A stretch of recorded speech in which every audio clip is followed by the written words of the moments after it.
Select the Type tool. Pick a text color.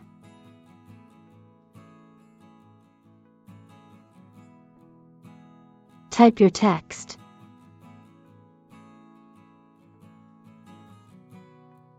Select the Selection tool. Go to Type. Create outlines.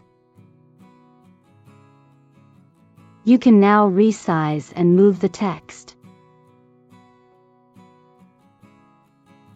Go to Effect, Warp, Flag.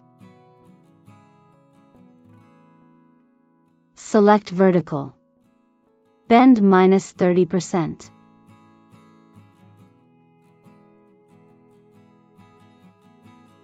Go to Edit. Copy. Go to Edit. Paste in front. Change the color of the text.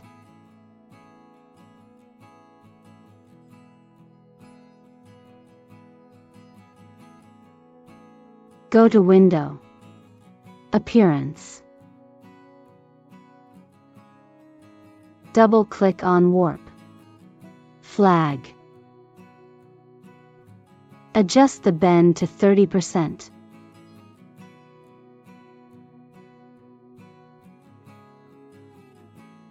And that's how you create this double wavy text.